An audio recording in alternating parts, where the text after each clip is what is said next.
artinya ini bisa berkaitan dengan jaringan internasional seperti itu? Sangat mungkin ya, sangat mungkin karena kan kita nggak tahu. Sekarang kan bagaimana cara mengakhiri hidup seseorang yang menjadi sasaran itu kan bisa dengan berbagai cara ya. Yang pertama mungkin CCTV itu kan hanya merupakan satu alat bukti pendukung ya. Tapi yang paling menentukan ini adalah dari hasil pemeriksaan forensik. Jadi di sini kedokteran forensik, Mbak, itu adalah bagaimana menentukan penyebab yang bersangkutan meninggal dan waktu yang bersangkutan almarhum itu meninggal. Kemudian yang kedua adalah jejak digital. Nanti tentunya polisi akan menelusuri jejak digital baik dari percakapan atau komunikasi almarhum. Kemudian yang ketiga, kalau kita lihat di TKP kan, saya mendengar dari teman-teman penyidik bahwa tidak ditemukan sidik jari lain. Tapi itu kan baru informasi awal. Jadi akan sangat terlalu dini kalau kita mengatakan penyebab kematian. Yang jelas, yang bersangkutan itu kan meninggal dengan tubuhnya ada di mukanya dilakban, kemudian diselimuti dengan selimut ya. Kemudian juga tentunya dari CCTV itu kita lihat apakah memang ada gambar-gambar lain ataupun adegan-adegan lain selain dua orang yang masuk ke ruangan ke tempat tersebut.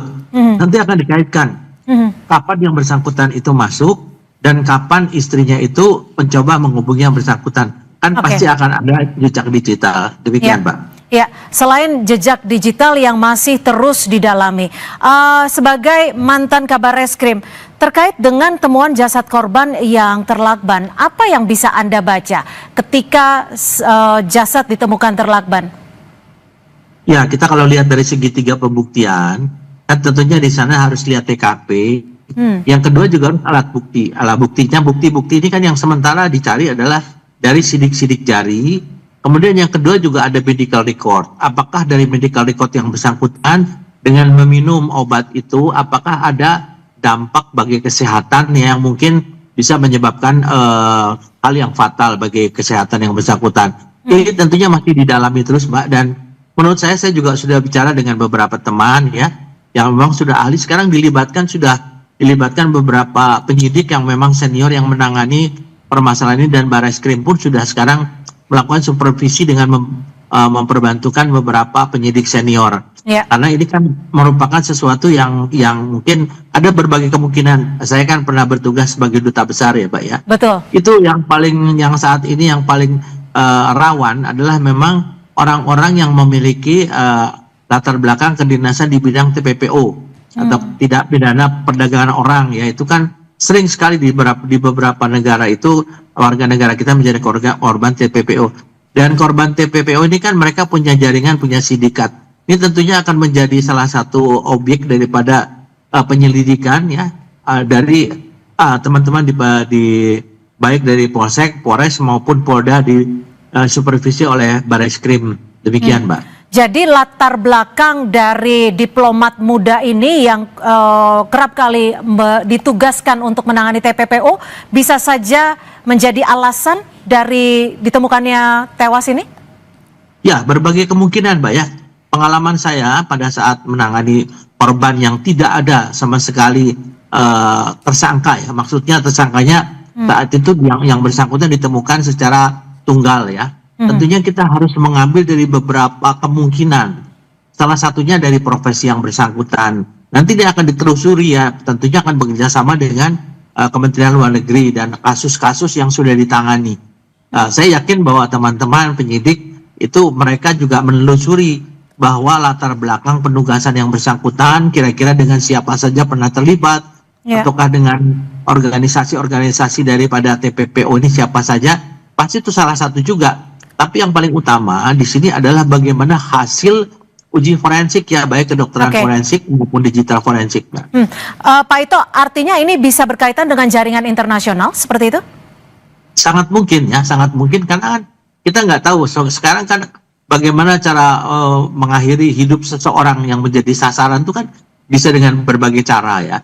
Nah ini kan tadi saya sampaikan, orang meninggal itu tentunya adalah dengan sesuatu yang mengakibatkan kondisi-kondisi daripada alat-alat dalam tubuhnya itu mengalami sesuatu yang menyebabkan kematian. Nah, ini kedokteran kehakiman ini yang melakukan otopsi itu pasti akan melakukan satu otopsi yang sangat cermat ya, karena kita juga tidak bisa mengatakan mengandai-andai ya tanpa ada satu keterangan dari saksi ahli. Kan selama ini secara fisik tidak ditemukan unsur kekerasan. Tapi kan kita belum melihat apakah ada hal-hal yang membuat organ tubuhnya itu fatal sehingga meninggal, misalnya karena racun, apakah karena vitamin, ataukah ada obat-obatan. Ini yang tentunya sekarang mereka dari kedokteran kehakiman ini sekarang sedang kedokteran forensik sedang melakukan penyelidikan yang intensif. Pak Ito, kalau kita lihat dari rekaman CCTV saat pertama kali jasad ditemukan, ini kan bisa dikatakan tidak terlalu sulit untuk masuk ke dalam. Apakah nanti penyidik juga akan meneliti, mendalami terkait dugaan-dugaan, tidak hanya dugaan bunuh diri, tapi juga ada dugaan pembunuhan mungkin? Ya pasti kan tadi ya ada kecurigaan. Kecurigaan tentunya harus dibuktikan dengan fakta-fakta. Salah satu diantaranya adalah CCTV. CCTV itu kan kelihatan bagaimana orang itu masuk, kapan orang itu masuk, dan itu nanti akan dikaitkan dengan waktu kematian daripada korban ya.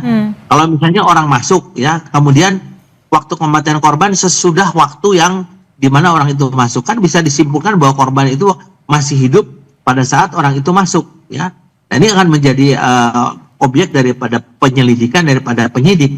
Jadi antara waktu kematian dengan waktu dua orang ini masuk, kemudian dengan waktu istrinya menghubungi, kepada siapa menghubungi, kemudian orang yang dihubungi ini melakukan apa, tentunya ini akan ditelusuri terus, Mbak, sehingga kita bisa lihat daripada waktu kematian dan CCTV itu salah satu juga jam berapa itu memasuki tempat tersebut, kenapa mereka memasuki, apakah memang ada komunikasi antara istri dengan mereka. Nah, ini yang akan menjadi objek penyelidikan daripada penyidik, menurut saya demikian.